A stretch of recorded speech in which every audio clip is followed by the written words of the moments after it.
They called him El Hechizado, the Bewitched One. But no curse, no black magic, no evil spirit was responsible. What created him was far more disturbing, and it came from the very heart of royal power. It came from his own family. In the glittering palaces of 17th century Spain, gold dripped from the walls. Servants bowed so low their foreheads brushed the floor, and every word spoken to the monarch was measured and rehearsed. The Spanish Habsburgs were the most powerful dynasty in Europe, rulers of vast territories stretching across continents. And yet, inside their royal chambers, a terrible secret was breeding.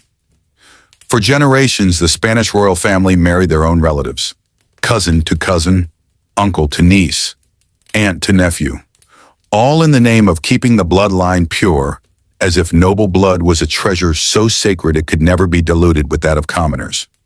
But what they didn't know, or refused to admit, was that each of these marriages came with a hidden cost, a cost that was building quietly, invisibly, until one day it would be born screaming into the world.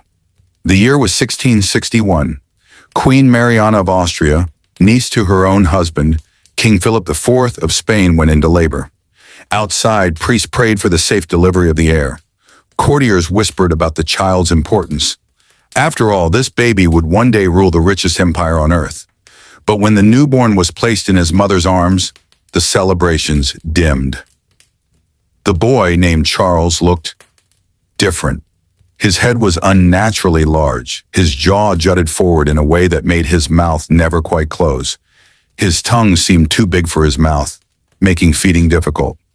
Still, the court called him beautiful. They had to. He was the prince, the future king. In reality, the baby's features were the visible mark of centuries of inbreeding. As Charles grew, so did the problems. He did not walk until he was almost 4. He did not speak until he was nearly 8. He suffered seizures, constant fevers, and illnesses that left him bedridden for weeks. He could barely chew food because his teeth didn't meet properly. And yet, no one dared say the truth aloud. The mighty Habsburg dynasty had birthed a child who was the product of their own obsession with blood purity. His infamous Habsburg jaw was only the beginning. Inside his body, nature's quiet revenge unfolded. His immune system was weak, his brain development stunted, and his reproductive system almost non-existent. The young prince was pampered, guarded, and dressed in the finest silks, but he was also treated like a fragile glass ornament, one wrong move away from shattering completely.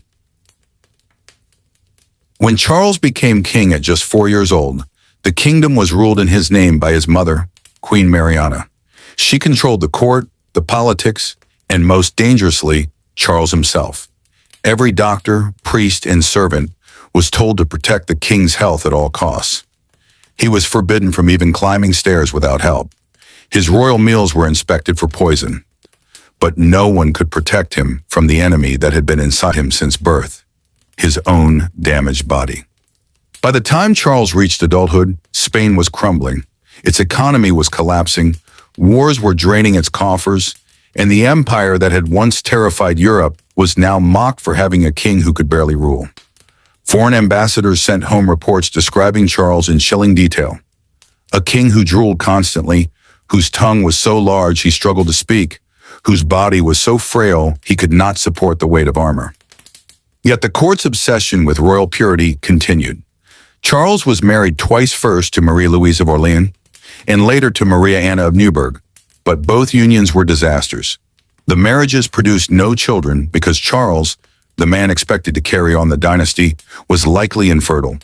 His wives wrote desperate letters to their families describing the king's health, his melancholy, and his almost childlike dependence on others.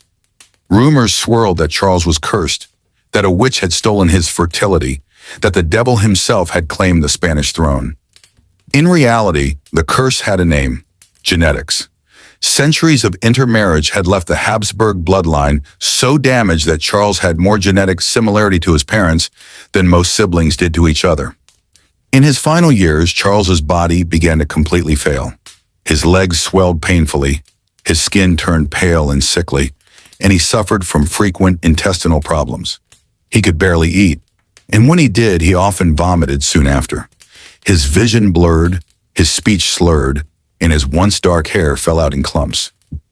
By 1700, the king was just 38 years old, but he looked decades older.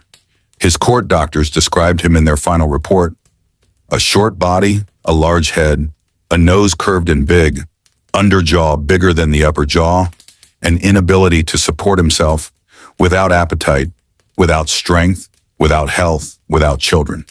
It was the most brutally honest assessment anyone had dared to give. Charles died later that year, childless and broken.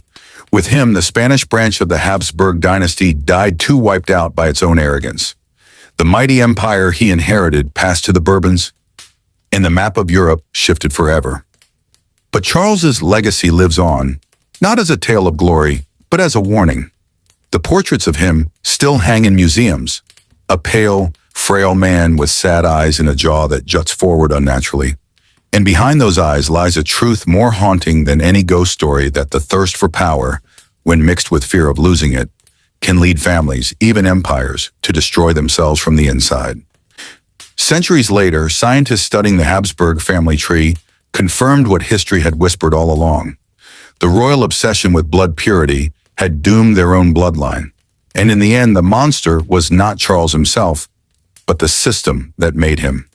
History remembers him as the bewitched one, but perhaps it's time we remember him for what he truly was: a victim of a crown's most dangerous secret. If you think royal scandals are shocking today, they're nothing compared to the hidden horrors of the past. There are darker, stranger, and more tragic stories still buried in history, and we're just getting started.